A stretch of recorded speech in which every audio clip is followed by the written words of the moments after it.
So Peter Pan Neverland Nightmare is the new twisted fairy tale brought to us by Scott Chambers and Rhys-Frake Waterfield. This is part of the Poohniverse. We are going to be building off of this movie with other movies down the road. And this is a very niche market. If you saw Winnie the Pooh, Blood and Honey or Blood and Honey 2 and you enjoyed it, you're probably going to enjoy this movie. If you didn't like those Winnie the Pooh movies, you're not going to like this one. That's kind of where it is. It's a very unique type of movie, bringing this twisted fairy tale to life. And in this one, I think it was pretty good. I'm not going to say it was great. I don't know that I enjoyed it as much as I did Winnie the Pooh, Blood and Honey 2. I didn't like Winnie the Pooh, Blood and Honey 1 at all. I just thought it was a horrible movie. But they did a full 180 with the second movie, and they did great. This Peter Pan Neverland Nightmare is dark, it's twisted, and it's gory. Peter Pan himself, played by Martin Portlock, is the perfect villain. He does such a great job bringing this character to life. He's so sadistic, and he has this dual personality going, much like you'll find in Pennywise. And then you can see a lot of inspiration from Pennywise in Peter Pan, because he's got this soft, high-pitched voice when he's trying to attract children, and then it gets really deep and aggressive when he gets angry. Peekaboo. How did you get down there? I'm Peter. It's nice to meet you. Who wants to come to Neverland with me? You know, a lot like Pennywise does. So it's a lot of similarities there that work. They do add a lot of practical effects. There's no CGI in here, which is great. I really enjoy that. Whether it's, you know, good or bad practical effects, I still enjoy practical effects over CGI. And they do really good practical effects here. Lots of blood. There's a lot of gore, a lot of really good attack and kill scenes in here. And I think there's some really good acting in this. The whole cast does a really good job. I'll be honest though, Michael's character kind of fell flat for me. I really didn't get anything out of him. His character was very kind of bland, like he was just there. Wendy, on the other hand, she's the final girl in this movie, does a great job. I liked her. I got more emotion out of her. I got more action, more feel. She was present in the moment, and she reacted to what was going on in there really, really well. As far as the fairy tale itself goes, with Michael and Wendy and, you know, the Lost Boys, they were kind of just name drops in here. The lore itself, as far as Peter Pan goes, like his shadow. Peter Pan always played with his shadow. The shadow does play a small part in here. And we got that iconic stance with him with both fists on his hip in the beginning opening scene. And he even has his shadow acting things out on a wall later in the movie. So we got a little bit of lore going on. Tinkerbell herself, she's a drug addict. I mean, she's kind of Peter Pan's right-hand fairy, if you want to call her that.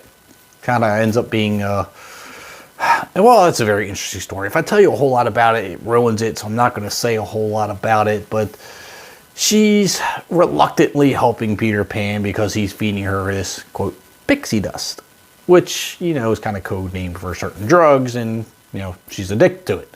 Part of the flaw is that it is dark and serious. It takes itself too seriously, actually, because Winnie the Pooh, Blood and Honey 2 really leaned on the campy, cheesy, very self-aware aspect of itself, and it played on it in a very humorous way. It knew it was goofy. It knew it had some okay costumes. I mean, they were actually way better than the first one, but beside the point. They leaned into that bit of comedic cheesiness, although it was very gory. I don't think they did that enough in this. It was too serious. They were trying to be a more upscale movie, and they weren't. If they would have played more into that the way Blood and Honey 2 did, I think this would have been a lot more successful. We've had a little bit more one-liners in here, would have been really cool. But yeah, you know, we're nitpicking, I guess. But I think in that regard, that was this movie's biggest downfall. Now, I also believe that the tone of this movie was up and down. And at times, it fell very flat. It tried to enhance or up the tone of a certain scene. But in that attempt, it fell flat. And then you were just like, I see where you were trying to go. But it didn't work. Now, by saying that, I have definitely watched movies with far worse tone, but this definitely could have used a little work. Now, the biggest thing I had a problem with this particular movie is the fact that this is the big bad villain for the Poohniverse that Rhys-Frake, Waterfield, and Scott Chambers are building on. And they've already announced that somewhere down the road, Winnie the Pooh is going to end up battling Peter Pan. If Peter Pan is going to be battling Winnie the Pooh, he needs to be more than what he is in this movie.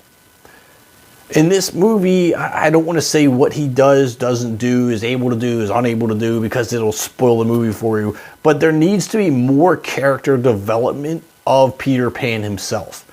There was no back history. There was no character building. It was just, here's Peter Pan, here's what you get. Now, if he's going to be the big bad villain, we need a little bit more. We need to know what his powers are. How strong is he? What's his end game?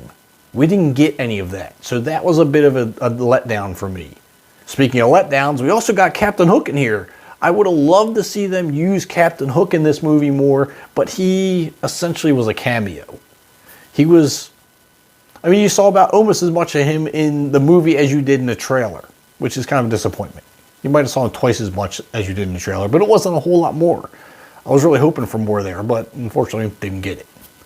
That being said, I think Peter Pan's Neverland Nightmare was okay. I enjoyed it to an extent, but definitely not their best work. I am looking forward to the other movies like Bambi the Reckoning and The Mad Hatter. I'm not sure what they titled that one. Pinocchio Unstrung definitely looks interesting. That's the one I want to see the most. If you've seen Peter Pan Neverland Nightmare, let me know what your thoughts of it are in the comments. Please hit that like button and subscribe button on your way out if you haven't already. And I'll see you at the concession stands.